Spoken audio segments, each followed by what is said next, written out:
नमस्कार दोस्तों, मैं अंकुर उपाध्याय स्वागत करता हूं आप सभी का आपके अपने YouTube channel share market analysis में। दोस्तों, बाजार में एक गिरावट हुई है, स्पेशली मिड कैप और स्मॉल कैप में। करंट सिचुएशन में 0.2% स्मॉल कैप इंडेक्स डाउन है और मिड कैप में करीब 1.6% की गिरावट है। निफ्टी सेंसेक्स में भी गिरावट है, बट मिड कैप और स्मॉल कैप के मुकाबले थोड़ी कम है। मार्केट लेकिन खराब दिख रहे हैं, वीक दिख रहे हैं। वापस से जो लोज लगाए थे उनको टेस्ट कर रहे हैं, अभी ब्रेक तो नहीं किया है, अच्छी बात यह है।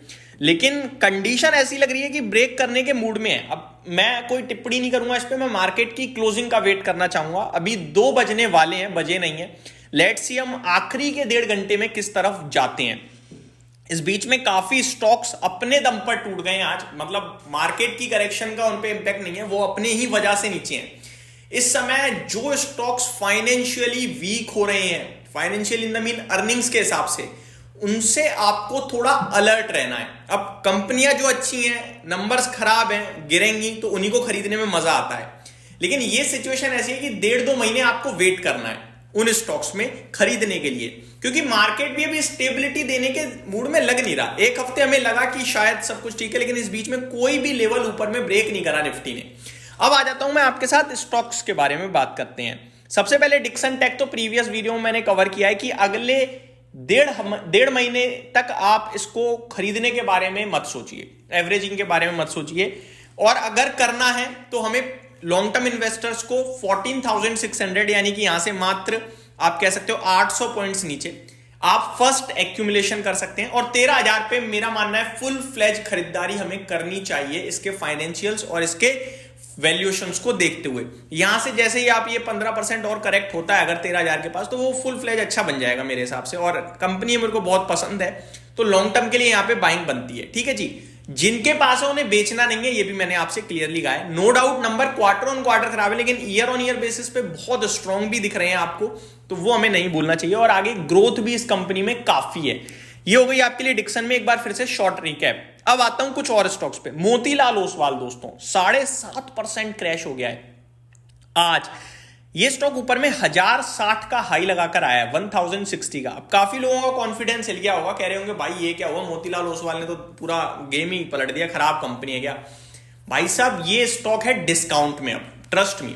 55 इसका मार्केट कैप रह गया 48,000 करोड़ का। ठीक है जी, 48,000 करोड़ का मार्केट कैप है, 14 के पीई पे है। अब कंपनी क्या करती है मुझे बताने की जरूरत नहीं है। मोतीलाल ओसवाल का ब्रोकिंग ऐप है, मोतीलाल ओसवाल का म्यूचुअल फंड है। दोनों सेगमेंट में बैठी है ये कंपनी, और दोनों ही सेगमेंट में अनलिमिटेड ग्रोथ दिखती है करंट सिचुएशन को देखते हुए। ये कंपनी जिस सेक्टर थीम में, वो तो मेरे को सुपर पसंद है, मतलब मैं सुपर बुलिश हूं इस थीम पे, और पर्सनली मैंने भी निवेश किया हुआ है। लेकिन अभी मोतीलाल ओसवाल में निवेश नहीं है, एक क्लियर डिस्क्लेमर दे दूं तो मेरा मानना है कि जिस क्षेत्र में कंपनी है, सेक्टर में बहुत दमदार ग्रोथ है और ये दमदार प्लेयर हैं। और रामदेव अग्रवाल जी जो इनके फाउंडर हैं, आप सभी उनको सुनते हो, हम सभी सुनते हैं, मतलब नेक्स्ट लेवल इंसान लगते हो मेरे को। जब बात करते हो, जब बोलते हैं, तो अलग ही मतलब चीजें दिखती हैं। तो बहुत अच्छी कंपनी जो है, बहुत अच्छे मैनेजमेंट में है। मेरे को लगता है Motilal Oswal still a hold, and अब ये स्टॉक बाय ऑन डिप भी है। इसकी गिरावट के पीछे एक बड़ा कारण बताया जा रहा है कल्याण ज्वेलर्स को। तो मैं आपको एक बार और बताना चाहूंगा, मैं कॉन्फिडेंस देना चाहता हूं जिनके पास मोतीलाल ओसवाल है कि आप परेशान मत होइए। इनफैक्ट अगर थोड़ा बहुत फंड है तो थोड़ा बहुत लगाओ, और गिरे तो और लगाओ। मैं ये नहीं कह सकता नहीं गिर सकता। देखो, एक मैं आपको बताना चाहूंगा, आई थिंक मैं एक वीडियो देख रहा था किसी बड़े इन्वेस्टर की, पीटर लिंच या कोई और, मेरे को कंफर्म नहीं है। वो क्या कह रहे हैं कि हमने $1 पे शेयर खरीदा क्योंकि वो बहुत अच्छा लगने लगा था, लेकिन मार्केट में गिरावट चल रही थी उस समय। एक्चुअली में पैसा तभी बनता है जब बाजार में करेक्शन हो, क्योंकि देखो मार्केट की करेक्शन में सब टूटता है। कंपनी अच्छा कर रही है फाइनेंशियल लेवल पे, लेकिन क्योंकि मार्केट गिर रहा है तो टूट रही है। तो उसमें हमें कॉन्फिडेंस है कि कंपनी तो ठीक कर रही है। अब किसी कंपनी के फाइनेंशियल्स खराब हो रहे हैं और फिर टूटे, तो वहां पे डर लगता है यार, फाइनेंशियली खराब हो रहे हैं। तो मार्केट के साथ गिरता है, वो हमारे लिए क्या होता है, बहुत एडिशनल बोनस होता है। कंपनी तो ठीक है, तो कह रहे $1 पे लिया मैंने, वो $6 हो गया। अब मैं सोच रहा हूं मैंने और खरीदा, वो $4 हो गया, मैंने और खरीदा, वो मतलब कहने वाली बातें उनको खुद नहीं पता कब, तो हमें भी नहीं पता शेयर कितना गिर सकता है। लेकिन इतना पता है कि एक्चुअल वैल्यू जो है ना इस कंपनी की, वो यहीं कहीं, मतलब अच्छी कंपनी अच्छे भाव पे मिल रही है, इससे ज्यादा कुछ नहीं। बाकी अभी भी 14 के पीई पे, और इंडस्ट्री की बात करें तो ब्रोकिंग कंपनियां तो 12-14 के पीई पे ही मिलती हैं। लेकिन म्यूचुअल फंड कंपनियां महंगी हैं। वैल्यूएशंस में। तो ये एयूएम बिजनेस भी रखते हैं अपने पास, तो मेरे को लगता है इस कंपनी में दम है। और 750 रुपए पे ज्यादा कुछ खोने के लिए नहीं बचता है। और यहां से कितना गिरेगा उसके ऊपर मैं टिप्पणी नहीं करूंगा, 500 भी हो जाए तो कोई बड़ी बात नहीं है, लेकिन हमें समझ में आना चाहिए कि स्टॉक 1000 रुपए होने का दम रखता है, सिंपल। उसके हिसाब से आप व्यू बनाओ।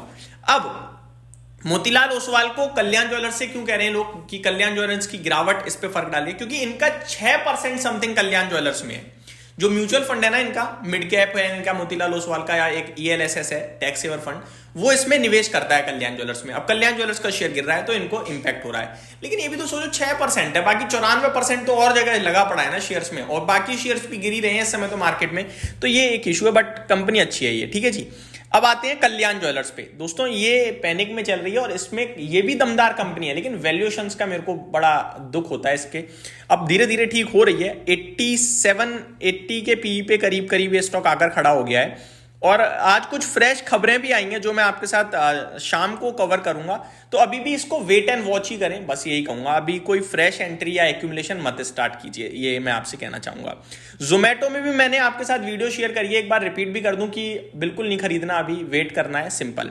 तो ये मेरी तरफ से अपडेट थी, और आज बहुत बड़े वॉल्यूम्स आ रहे हैं जोमेटो में। लेट्स सी क्लोजिंग बेसिस पे क्या डिलीवरी परसेंटेज आती है, क्योंकि वो बताएगी कि इस स्टॉक में जो आज ये जो है वो बड़े हैंड्स सेलिंग कर रहे हैं, क्या कर रहे हैं। क्योंकि आज तो रिटेल इन्वेस्टर खरीद रहा है, मुझे लगता है वो कह रहा है जोमेटो 217 मिल रहा है, ले लो ले लो ले लो, लेकिन उसे ये नहीं पता मार्केट कैसे रुलाता है। तो अभी वेट करना चाहिए मेरे हिसाब से। Thank you so much for watching this video, have a great day guys.